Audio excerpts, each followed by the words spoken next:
welcome to a very belated episode of AskABrit. I do apologise, it's coming later in the week. I've been bogged down with health, work and taxes, specifically taxes, because this week, of course, was tax deadline day, and I just managed to get there in time, I hope anyway, otherwise I might be fined by the IRS. So apart from that, what a week it's been. Lynn Murphy's The Prodigal Tongue finally arrived at my address, and I've been reading it like a man possessed. I've read the first 28 pages, but I will get further in because it's so far excellent, and I definitely highly recommend anyone who's interested in the relationship between British and American English to purchase this book, and I can say that unequivocally after just 28 pages. Okay, but of course, this is the show in which I ask you fine people to ask me any question you like, so long as you use the hashtag AskABrit, and so long as you use the theme that was laid out in the last episode, and that theme, of course, was British slang. Do stay tuned until the end of the episode to find out next week's topic, and by next week, I mean a week Tuesday, since we're having this one on Friday. It doesn't feel right putting the next AskABrit video out on Tuesday, so we're going to wait about another week and a half. But there will be other videos before then, not just AskABrit. I have another Distant Words video coming, and the world will be a safer place to live once again. Let's get to the questions. We had a few questions come in. In fact, some of the very first ones that came in last week were around rhyming slang, and specifically Cockney rhyming slang, okay, which is a feature of the United Kingdom, specifically the East End of London, where people use sort of rhyming slang to try to cultivate a members-only language, right? And so one of those questions comes from Melody Jadkowski. I remembered to say your name this week. I hope I pronounced it correctly. I probably didn't. And Melody asks, do you know any Cockney rhyming slang, and what was its origins or roots? One of the most famous or well-known rhyming slang terms is apples and pears, which I don't have any apples and pears at this apartment, and it means stairs. Okay, and as to its origins or roots, it has its roots in, as I said, the East End of London, in the area around which, you know, Cockney English is supposed to be prevalent. And it was, as I said, it was really kind of developed as a way for locals to speak a language that would be alienating to others that were coming in and hearing it for the first time. And so we have another question actually from JWB52Z. Do you know whose idea or maybe what group it was to create a whole group of slang terms all around rhymes? Well, and I notice in fact there that you didn't say Cockney rhyming slang, but just slang terms in general. And it's interesting that you should, because Cockney rhyming slang is not alone, in fact, in using this method of rhyme to create their own language. I believe there's elements of it in Australia and even in the United States, if I'm not mistaken. But whose idea it was in terms of the Cockneys, I don't have a specific name for you. The group would be the Cockneys, and that's it. But of course, the East End of London is just one region of Britain. And speaking of regions, that brings us on to our next section. Can't speak today. So slang by region then. Of course, Britain might look like a small country on the map, especially compared to the United States, where there are in fact 11 states that are larger in area than, well, the United Kingdom, if not Britain. But despite its large size, it does of course have quite a lot of variation when it comes to not only its accents and dialects and things like that, but specifically its slang terms. And so kicking us off in that realm is Benjamin Bradley, and Benjamin asks, what are your favourite bits of British slang by region? So I grew up in Grimsby, right? It's on the northeast coast of England. And a funny story here is that, growing up, I had words like Mardy, which is sort of localised to the Grimsby area, as well as parts of Yorkshire and the Midlands and all that. And words like spoggy, which means chewing gum, and pag, which means to, give someone a backie on the back of a bike. What do you call it? Bike ride, right? So just a bike ride for the passenger behind you as well. Yeah.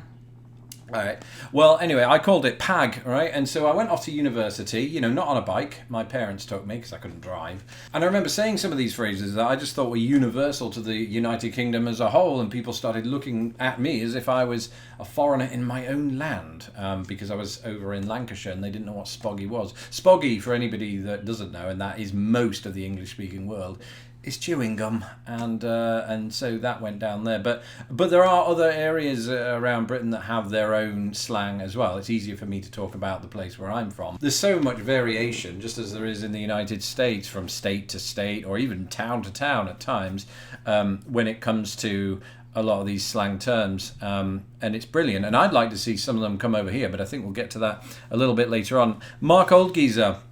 Mark asks, certain slang expressions are common in one part of England, but unheard of in other parts of England. But would you say that in general, British slang words are understood all over England? So I think to go back to that previous point, no, I don't think that they would be. I mean, like I said, the word Mardy, let's go back to the word Mardy.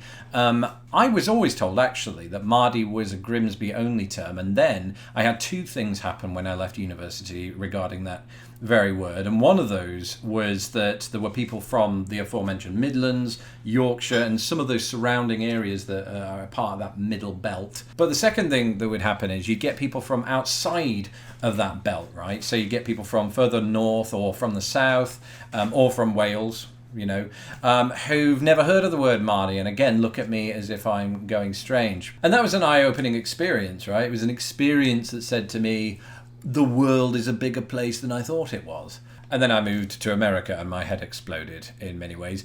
Jean Thomas. Jean asks, while living in the north of England, someone said to me, you must be made up, which totally threw me until somebody explained it meant happy. Have you ever been confused by British slang from another part of the country? Yes, actually. When I was at university, I had a couple of friends from the Sunderland/Newcastle area, and those two places, by the way, are very distinct. Don't get them confused, otherwise you might get beaten. But I'm kidding. People in Sunderland and Newcastle are perfectly nice people, unless they're drunk and at a football match. So I don't have any proof of that. But they I remember the word burn came up, and I don't mean burn as to set something on fire. Burn as in one's baby, right? Again, not to burn a baby. That would be harsh at best. It literally meant a child. I'd never heard that term in my life before. I had another friend from Newcastle who used to like using the term, I'm having a mare, right? And that was just shorthand way of saying I'm having a nightmare. You know, not literally having a nightmare, but I'm having a bad day. I'm having a nightmare of a day. I'm having a mare. So that's the mayor of Newcastle. Is probably not defined in that way, and that was that. So yeah, there's definitely been a lot of slang that's confused me. Not as much though as I've found here in the United States, I must say. We'll do a video on that at some point, but for now I've got to trudge through this one, so let's keep going. Lisa Meath asks, I heard the term wanker first from a South African, then a New Zealander, and then an Australian. Where did the term originate? Was it in the UK or one of its former colonies? And is it in use in Canada? I don't know if they use it in Canada or not. They may well do, because a lot of British slang and terminology has made it over there. But as far as I know, the word wanker, surprisingly, in the sense of a contemptible person, is actually relatively new. It actually dates back to only about 1972, the early 70s. However, the word was in existence prior to that. It's very telling, perhaps, that the word wanker to mean masturbator actually dates back to the 1940s, when there was a war on and there was nothing else to do except hide and toss off, I suppose. So yeah, it's not particularly old, but as far as I know, it did originate in the UK. In fact, I know it did, from etymonline.com. You should all go there if you've never been, because it's such a good site for looking up the origins of words. Okay, and K. Rowe, could you explain the British slang snog? I can. So a lot of people seem to think that when they hear the word snog that it means to have sex. Perhaps because it's similar in sound to shag, which of course, as any Austin Powers fan may know, is of course synonymous with that very word. But snog actually means just to make out with, to have a French kiss with. When you isolate the word from its meaning, it does sound rather grotesque in many ways. Snog. What do you think, wife? I like that word. You like that word. So good to know. Good to know. We've been married 10 years and it's never really come up. The word in conversation is what I'm talking about.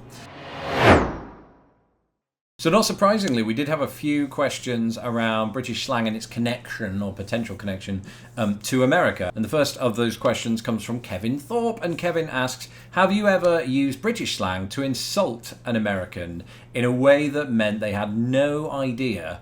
E.g., have you ever called anyone a Burke, a Pillock, or a Wazzock?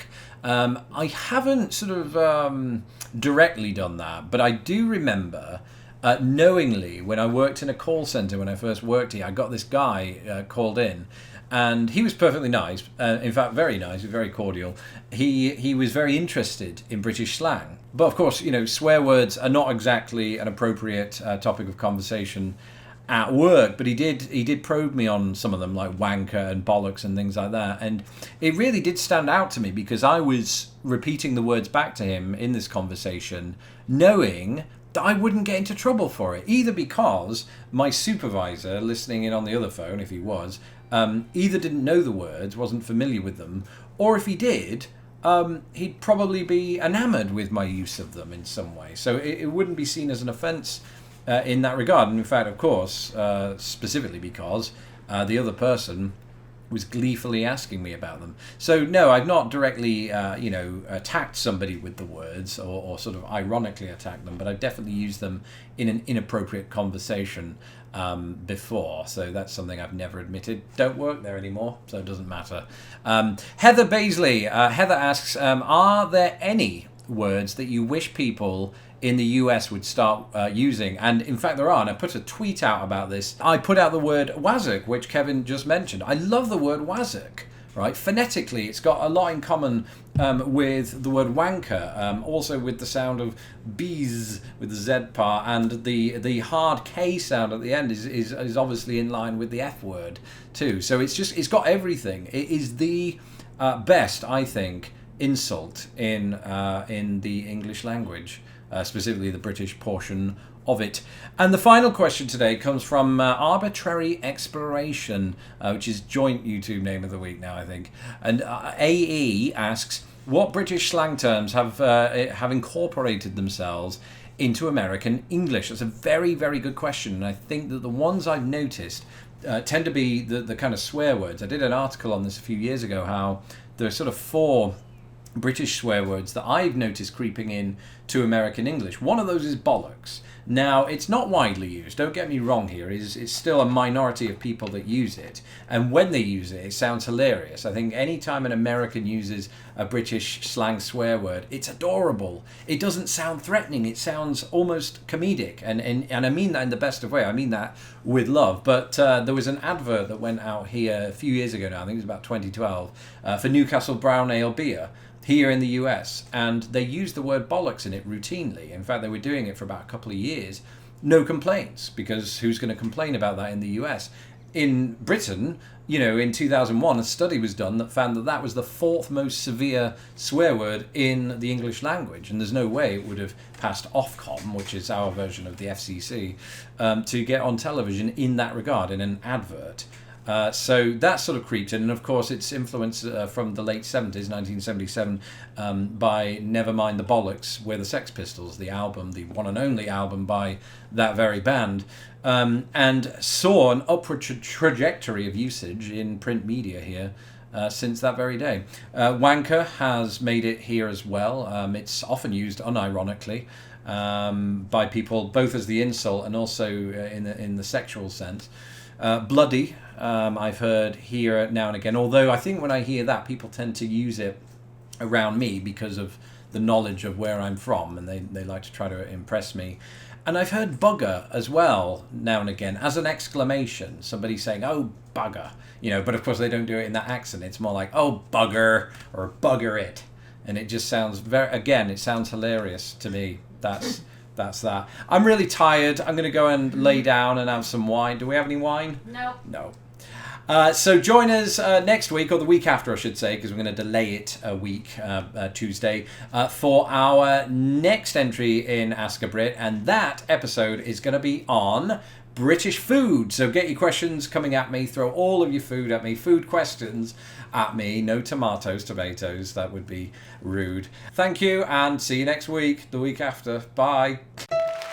Thank you for watching this episode of AskABrit. Don't forget to hit my stupid little face to subscribe, and please share this video with the world. Hit me up on Twitter, Instagram and Facebook, and if you'd like to support this channel, please do so at patreon.com/lostinthepond.